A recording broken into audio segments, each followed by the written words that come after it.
quoi faire. La plupart d'entre nous avons trop de glucose dans le corps. Ça nous crée des problèmes. Par exemple, des fringales, des coups de mou, des problèmes de fertilité, la prise de poids, du sommeil qui est pas très reposant. Et à long terme, on peut développer des maladies comme le diabète de type 2. Donc, ce que j'ai fait, c'est que j'ai rassemblé 300 études super récentes qui permettent à tous et qui m'ont permis à moi d'éviter ces pics de glucose pour améliorer la santé physique et mentale.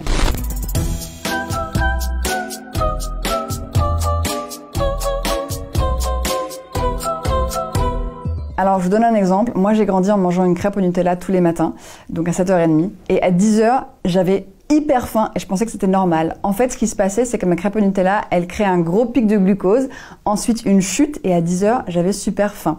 Et en fait, si le matin, on mange quelque chose de sucré, on crée ce cycle de glucose, de roller coaster toute la journée. On a des fringales toute la journée, on a super faim toute la journée et on a envie de manger de plus en plus de sucre. Donc, ce qu'on fait le matin, on prend du salé au lieu du sucré. Donc salé, ça peut être du pain avec du fromage, du pain avec un demi-avocat, une petite omelette qu'on se fait le matin rapidement. Pour ceux d'entre nous qui ne prennent pas de petit déjeuner, d'ailleurs c'est complètement un choix personnel, c'est comme vous voulez, le plus important c'est comment on casse le jeûne. La première chose qu'on mange, que ce soit à 16h du matin ou à 13h, ça doit être salé. On évite la chute de glucose 2 heures après le repas, ce qui entraîne en général de la fatigue, des fringales, des envies de sucrer.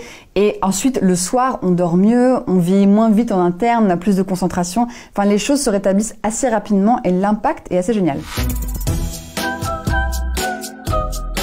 Si on mange les aliments du repas dans un ordre précis, on réduit significativement le pic de glucose du repas. L'ordre correct, c'est légumes en premier, ensuite protéines et graisses, ensuite féculents et sucre. Exemple de repas, steak, frites, salade. On mange la salade en premier, ensuite le steak et on finit par les frites. Et donc après un repas, on peut prendre un dessert et attention, tous les sucres se valent, que ce soit sucre blanc, sucre roux, miel, sirop d'agave, c'est les mêmes molécules, ça a le même impact sur le corps. Le sucre, c'est pour le plaisir, c'est pas pour la santé. Il faut imaginer que notre estomac est comme un évier. Et notre intestin, c'est comme le tuyau d'évacuation en dessous de l'évier. Quand on mange des légumes en premier lors d'un repas, les légumes arrivent dans l'évier, puis dans le tuyau. Et là, dans le tuyau, il crée un bouclier protecteur. Si ensuite, plus tard, on met des féculents ou des sucres, grâce au bouclier protecteur, les molécules de glucose seront moins absorbées dans le sang. Donc, on aura moins de pics de glucose et moins de symptômes. Quand on mange des féculents, genre des pâtes, du riz, du pain, ou des choses sucrées, type fruits ou desserts, c'est important de ne pas les manger seuls. Si vous avez l'habitude de vous faire juste un plat de pâtes nature, ça c'est des glucides tout nus. C'est important de leur mettre des vêtements. Donc les vêtements par exemple, ça va être des petites tomates, un peu de parmesan, un peu d'épinards, peut-être un œuf.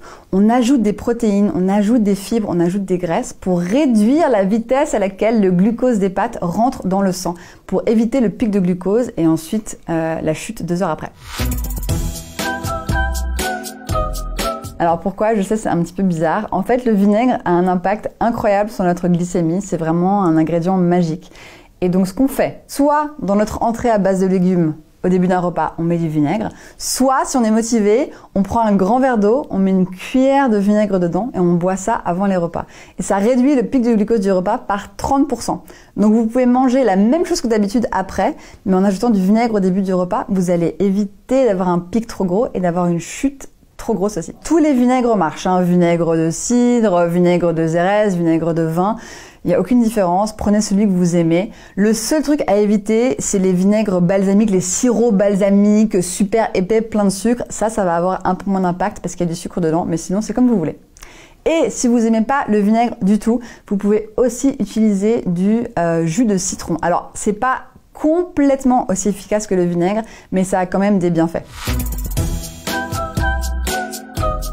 On sait tous qu'il faut faire du sport, que c'est bon pour la santé. Et moi, je vais vous dire que le meilleur moment pour faire du sport, c'est après les repas. Donc, dans l'heure qui suit un repas,